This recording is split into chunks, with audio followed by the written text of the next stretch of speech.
اعوذ باللہ من الشیطان الرجیم بسم اللہ الرحمن الرحیم سبحانہ وتعالی اما یقولون علوا کبیرا، اسے پاکی اور برتری ان کی باتوں سے، بڑی برتری اس کی۔ تسبح لہ السماوات السبع والارض ومن فیہن، پاکی بولتے ہیں ساتوں آسمان اور زمین اور جو کوئی ان میں ہے۔ وَإِن مِّن شَيْءٍ إِلَّا يُسَبِّحُ بِحَمْدِهِ وَلَٰكِن لَّا تَفْقَهُونَ تَسْبِيحَهُ إِنَّهُ كَانَ حَلِيمًا غَفُورًا، اور کوئی چیز نہیں جو اسے سراہتی ہوئی اس کی پاکی نہ بولے، ہاں تم ان کی تسبیح نہیں سمجھتے، بے شک وہی مولا بخشنے والا ہے۔ وَإِذَا قَرَأْتَ الْقُرْآنَ جَعَلْنَا بَيْنَكَ وَبَيْنَ الَّذِينَ لَا يُؤْمِنُونَ بِالْآخِرَةِ حِجَابًا مَسْتُورًا، اور اے محبوب جب تم نے قرآن پڑھا ہم نے تم میں اور ان میں کہ آخرت پر ایمان نہیں لاتے ایک چھپا ہوا پردہ کر دیا۔ وَجَعَلْنَا عَلَىٰ قُلُوبِهِمْ أَكِنَّةً أَن يَفْقَهُوهُ وَفِي آذَانِهِمْ وَقْرًا، اور ہم نے ان کے دلوں پر غلاف ڈال دیے ہیں کہ اسے نہ سمجھے، اور ان کے کانوں میں سخت بہرا پن ہے۔ وَإِذَا ذَكَرْتَ رَبَّكَ فِي الْقُرْآنِ وَحْدَهُ وَلَّوْا عَلَىٰ أَدْبَارِهِمْ نُفُورًا، اور جب تم قرآن میں اپنے اکیلے رب کی یاد کرتے ہو وہ پیٹ پھیر کر کے بھاگتے ہیں، نفرت کرتے ہیں۔ دیکھیں پچھلی آیت کریمہ میں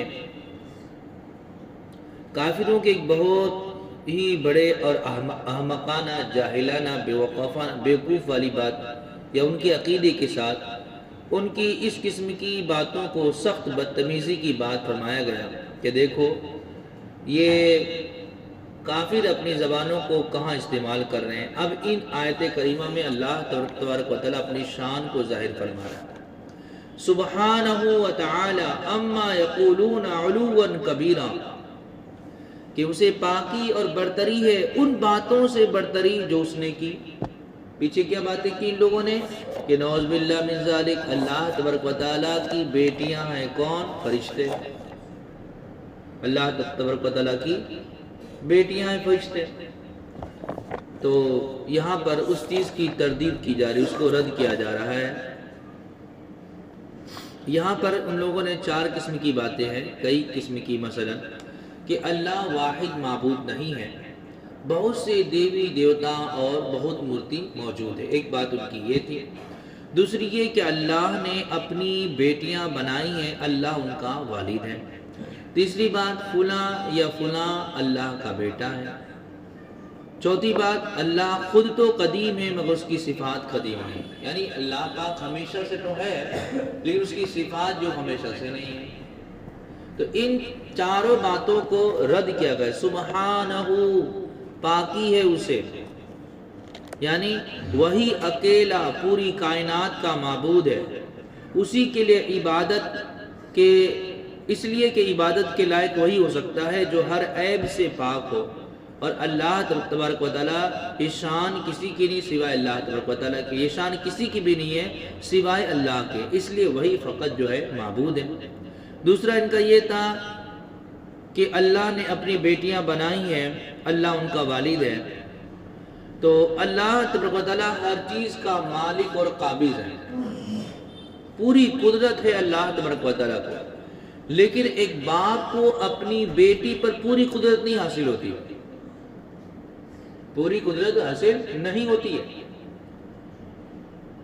چونکہ ہاں جب تک بچے نابالغ ہیں تب تک اس کی جو بانگ ڈور ہے والد کے ہاتھ میں ہوتی ہے، لیکن اگر بچے بالغ ہو گئے تو پھر باپ جو ہے ان پر اپنی من مرضیاں نہیں کر سکتا، ان کے معاملات سب، یعنی پوری یہ نہیں ہے، اور اللہ تبارک و تعالیٰ تو پورا مالک ہے، تو یہ ان کی بات غلط۔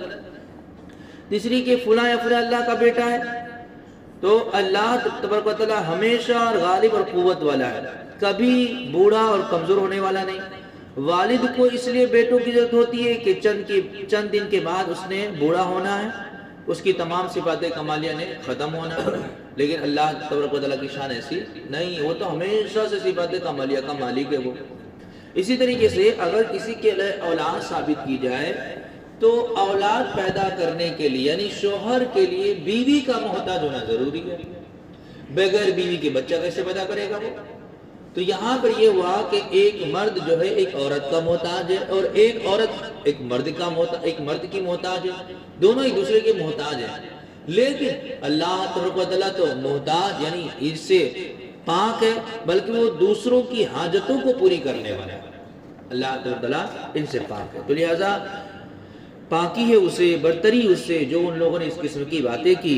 تسبح لہ السماوات السبع والارض ومن فیہن، پاکی بولتے ہیں ساتوں آسمان اور زمین اور جو کچھ ان میں، ساتوں آسمان ساتوں زمین، اس کے اندر جو کچھ بھی ہے ساری چیز جو ہے اللہ پاک کی جو ہے وہ تسبیح بیان کرتی ہے۔ وَإِن مِّن شَيْءٍ إِلَّا يُسَبِّحُ بِحَمْدِهِ، اور کوئی چیز ایسی نہیں جو اسے سراتی بھی اس کی پاکی نہ بولے، یعنی دنیا کی ہر چیز جو ہے وہ اللہ تبارک و تعالیٰ کی پاکی بولتی ہے۔ اب دیکھیں یہ دروازوں کی جو چرچراہٹ ہے، ابھی دروازہ کھولا چرچراہٹ آئی، یہ اللہ کی تسبیح بیان کرتی ہے۔ اسی طریقے سے چھتوں اور کڑیوں کی کڑکڑاہٹ جو ہوتی ہے، ہواؤں کی کھڑکڑاہٹ ہے، پانی کی سرسراہٹ ہے، جڑی بوٹیوں گھاس پتوں کی جو ہوا چلتی تو فرفراتی جو ہے اس کے، بادل جب چلتے ہیں اس کی جو گڑگڑاہٹ ہے، اسی طریقے سے پہاڑوں میں پتھروں چٹانوں کی جو ادھر آواز آتی ہے دھر دھر دھر جب پتھر گرتے ہیں، یہ ساری کی ساری اللہ تبارک و تعالیٰ کی تسبیح بیان کرتے ہیں۔ جنگل کے اندر جو پرندے چہچہاتے وہ اللہ کی تسبیح بیان کرتے ہیں۔ جنگل کے اندر جو درندے ہیں دہاڑے مارتے گراتے نظر آتے ہیں، یہ اللہ تبارک و تعالیٰ کی تسبیح بیان کرتے ہیں۔ فضاؤں میں پرندوں کا چہچہانا، تالابوں اور میں آپ دیکھیں گے کہ مینڈک ٹٹراتے رہتے ہیں، یہ بھی اللہ تبارک و تعالیٰ کی تسبیح بیان کرتے ہیں۔ تو یہ ساری جو چیزیں ہیں اللہ تبارک و تعالیٰ کی تسبیح بیان کر رہی ہے، لیکن ہم سمجھ کیوں نہیں پاتے ہیں؟ اللہ فرماتا ہے وَلَٰكِن لَّا تَفْقَهُونَ تَسْبِيحَهُمْ، لیکن تم ان کی تسبیح نہیں سمجھ سکتے۔ کائنات کے اندر جتنی بھی چیزیں ہیں ساری چیزیں جو ہیں اللہ کی تسبیح بیان کرتی ہے، لیکن ضروری نہیں ہے کہ ان کی تسبیح کو سمجھ سکیں۔ زمین تسبیح بیان کرتی ہے، لیکن کبھی ہم نے سنا زمین کی تسبیح کو، یعنی سمجھ سکے اس کی تسبیح کو کیا رہی ہے، یہ نہیں سمجھا۔ لیکن ہم اس کی تسبیح کو نہیں سمجھ سکے، لیکن زمین ہماری تسبیح کو سمجھ رہی ہے۔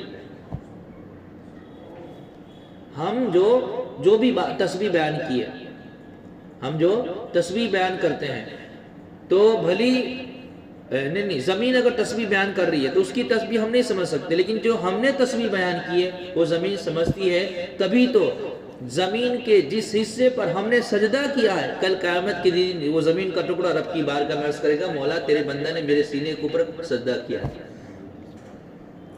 اگر کوئی کائنات کے جتنی بھی چیزیں اگر کہیں پر بھی، بلکہ ہے نا کہ انسان جس جگہ پر برائی کرے گا وہ حصہ وہاں پر جا کر گواہی دے گا مولا اس نے میری اس حصے پر برائی کی تھی، اور اچھائی کی تو اچھائی ظاہر کرے گا۔ یعنی ہماری اچھائیوں کو یہ زمین سمجھ رہی ہے، ہماری برائیوں کو بھی سمجھ رہی ہے، لیکن ہم اس کی تصویر کو جو وہ نہیں سمجھ پا رہے۔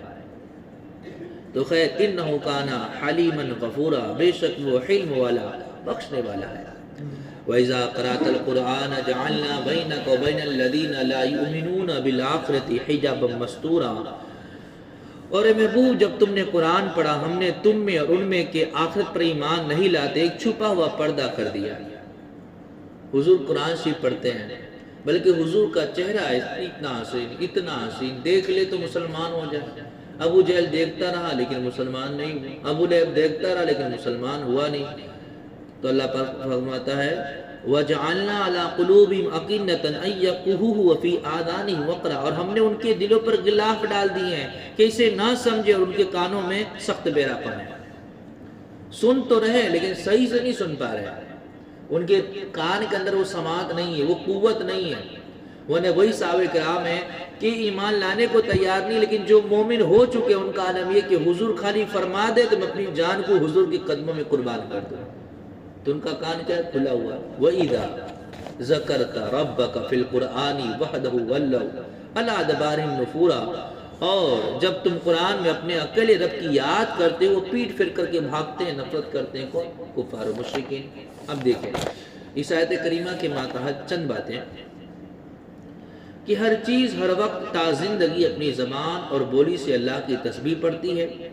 اصل تسبیح زبان خالقی ہے، سوائے کافر جن اور انسانوں کے۔ جانوروں میں گدھا اور کتا تسبیح نہیں پڑھتا، جانوروں میں گدھا اور کتا تسبیح نہیں پڑھتا۔ اس کا ریزن بتاتے ہیں کہ بھائی گدھا جو ہے کب بولتا ہے؟ شیطان کو دیکھتا ہے تب بولتا ہے وہ، اور کتا کہ چونکہ کتا جو ہے یہ شیطان کی جو خلقت ہے اس سے بنائی گئی ہے۔ شیطان کی جو تھوک ہے نا، حضرت آدم علیہ نبی علیہ السلام کا جب پتلا تیار ہو گیا تھا اور ان کو حکم ہوا تھا سجدہ کرو، تو شیطان بجائے سجدہ کرنے کے تھوک دیا تھا۔ یہ ہماری جو نابی ہے نا، یہاں سے مٹی نکال لی گئی تھی، یہ مٹی نکال لی گئی تھی، اور وہ مٹی نکالنے کے بعد اسی کا جو کتا بنایا گیا، اسی سے کتے کی خلقت ہے، اس لیے وہ بھی تسبیح بیان نہیں کرتا ہے۔ ہاں لیکن اب دیکھیں کتے کو رات کو نیند نہیں آتی ہے، بھلی سو جائے لیکن کتا رات میں سوتا نہیں ہے، اب دیکھیں کہیں نہ کہیں وہ بھٹکتا ہی رہے گا، بھونکتا ہی رہے گا۔ اس کا ریزن کیا؟ آپ 2 بجے رات میں نکلیں گے پھر وہ جاگتا ہوا نظر آئے گا۔ اس کا ریزن یہ ہے کہ اس کو جو ہاتھ ہے جناب جبریل کا لگا ہوا ہے، اس لیے اس کو رات میں نیند نہیں آتی ہے۔ خیر کہ عام انسان تو جمادات، حیوانات، نباتات کی بولیاں نہیں سمجھتے، مگر حیوانات، جمادات، نباتات انسان کی بولیاں سمجھتے، وہی بات۔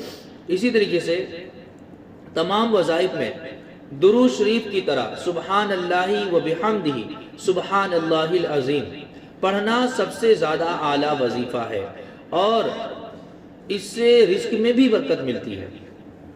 تو یہ سبحان اللہ و بحمدہ سبحان اللہ العظیم، سبحان اللہ و بحمدہ سبحان اللہ العظیم، بلکہ یہ کہ حدیث پاک میں ہے کہ اسی جانور کو شکاری شکار کرتے ہیں جو اپنی یہ تسبیح بھول جائے اور چھوڑ دے، خواہ مچھلیاں ہوں یا ہوائی پرندے یا جنگلی جانور۔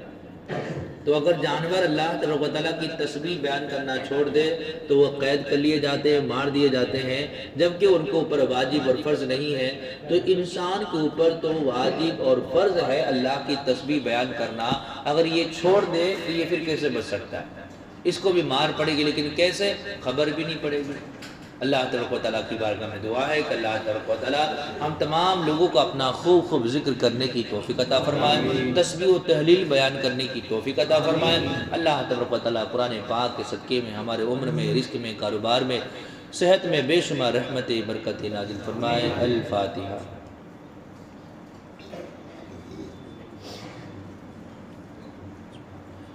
ان اللہ و ملائکتہ یصلون علی النبی یا ایھا الذین آمنوا صلوا علیہ وسلموا تسلیما۔